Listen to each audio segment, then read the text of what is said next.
നമസ്കാരം. ഞങ്ങളുടെ പക്കൽ ആ മിസൈലുകൾ ഇല്ലായിരുന്നെങ്കിൽ അമേരിക്കയും ഇസ്രായേലും ചേർന്ന് ഗസയെ തകർത്തതുപോലെ ഇറാനെയും എന്നെ വെട്ടിപ്പിടിച്ചേനെ എന്ന് ശത്രുരാജ്യങ്ങൾക്കും പാശ്ചാത്യ ശക്തികൾക്കും നേരെ പാകിസ്ഥാൻ മണ്ണിൽ വെച്ച് കടുത്ത ഭാഷയിൽ വിമർശനം ഉന്നയിച്ച് Iran president Masoud Pezeshkian. US Israel സഖ്യവുമായി കടുത്ത യുദ്ധം നേരിട്ടതിന് ശേഷമുള്ള തന്റെ ആദ്യ പാകിസ്ഥാൻ സന്ദർശനത്തിനിടയിലാണ് ലോകശക്തികളെ ഞെട്ടിച്ചുകൊണ്ട് ഇറാൻ പ്രസിഡന്റ് നിലപാട് വ്യക്തമാക്കിയത്. തങ്ങളുടെ കയ്യിലുള്ള ബാലിസ്റ്റിക് മിസൈലുകളാണ് ശത്രുക്കളുടെ ആക്രമണത്തിൽ നിന്നും രാജ്യത്തെ കാത്തു സൂക്ഷിച്ചതെന്നും പ്രതിരോധ കാര്യങ്ങളിൽ ആരുമായും ഒരു വിട്ടുവീഴ്ചയ്ക്കില്ലെന്നും അദ്ദേഹം ആവർത്തിച്ചു. ഗസയിൽ ഇസ്രായേൽ നടത്തുന്ന ക്രൂരതകൾ ചൂണ്ടിക്കാണിച്ചായിരുന്നു പെസഷ്കിയാന്റെ രൂക്ഷ വിമർശനം. പ്രതിരോധശേഷി ഇല്ലായിരുന്നെങ്കിൽ സ്ത്രീകളോ കുട്ടികളോ പ്രായമായവരോ എന്ന ഭേദമില്ലാതെ അവർ ഇറാനെയും ആക്രമിച്ച് തരിപ്പണമാക്കുമായിരുന്നു. മനുഷ്യാവകാശത്തെക്കുറിച്ച് അമേരിക്ക സംസാരിക്കുന്നത് ലോകത്തിലെ ഏറ്റവും വലിയ കള്ളമാണെന്നും അദ്ദേഹം തുറന്നടിച്ചു.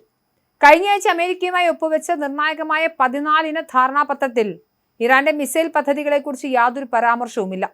തങ്ങളുടെ പരമാധികാരത്തിന്മേൽ കടന്നുകയറാൻ ആരെയും അനുവദിക്കില്ലെന്നും മിസൈലുകളുടെ കാര്യത്തിൽ ഇനിയൊരു ചർച്ചയ്ക്കും പ്രസക്തിയില്ലെന്നും ഇറാൻ പ്രസിഡന്റ് വ്യക്തമാക്കി. അമേരിക്കയുമായുള്ള പുതിയ കരാറിൽ ബാലിസ്റ്റിക് മിസൈലുകളെക്കുറിച്ച് യാതൊരു നിബന്ധനകളും ഉൾപ്പെടുത്തിയിട്ടില്ലെന്നാണ് പാകിസ്ഥാൻ പ്രധാനമന്ത്രി ഷഹബാസ് ഷെരീഫും വാർത്താ സമ്മേളനത്തിൽ പറയുന്നത്. ലോകത്തിലെ മറ്റ് വൻ ശക്തികൾക്ക് ബാലിസ്റ്റിക് മിസൈലുകൾ കൈവശം വയ്ക്കാമെങ്കിൽ ഇറാൻ മാത്രം അത് പാടില്ലെന്ന് പറയുന്നതിൽ ഇരട്ടത്താപ്പ് അംഗീകരിക്കാനാകില്ലെന്നും പാക് പ്രധാനമന്ത്രിയും വ്യക്തമാക്കി.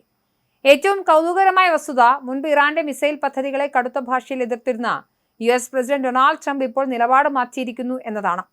മറ്റുള്ള രാജ്യങ്ങൾക്ക് മിസൈൽ ആകാമെങ്കിൽ ഇറാൻ അത് കൈവശം വയ്ക്കുന്നത് അന്യായമല്ലെന്ന തരത്തിലായിരുന്നു ട്രംപിന്റെ ഇപ്പോഴത്തെ നിലപാട്. ആണവായുധങ്ങൾ നിർമ്മിക്കില്ലെന്ന ഉറപ്പ് മാത്രമാണ് പുതിയ കരാറിൽ പ്രധാനമായുള്ളത്. ഇതിനു പകരമായി ഹോർമൂസ് കടലിടുക്ക് തുറക്കാനും സാമ്പത്തിക ഉപരോധങ്ങളിൽ ഇളവ് നൽകാനുമാണ് അമേരിക്ക തയ്യാറായിരിക്കുന്നത്. ഫെബ്രുവരി 28-ന് ഇറാനെതിരെ അമേരിക്കയും ഇസ്രായേലും സംയുക്ത സൈനിക നടപടി ആരംഭിച്ചതിനു ശേഷം ഇത് ആദ്യമായാണ് ഇറാൻ പ്രസിഡന്റ് അയൽരാജ്യമായ പാകിസ്ഥാനിലെത്തുന്നത്.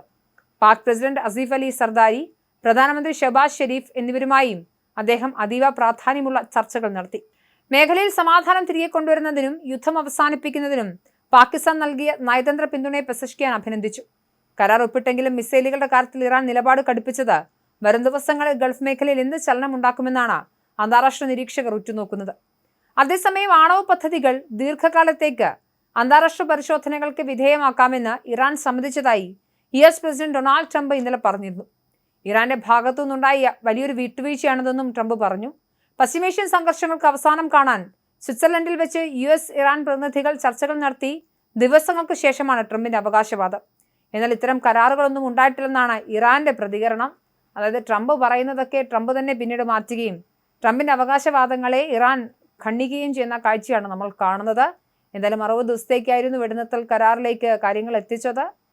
ഇപ്പോഴും സ്വിറ്റ്സർലൻഡ് കേന്ദ്രീകരിച്ച് ചർച്ചകൾ തുടരുകയാണ്.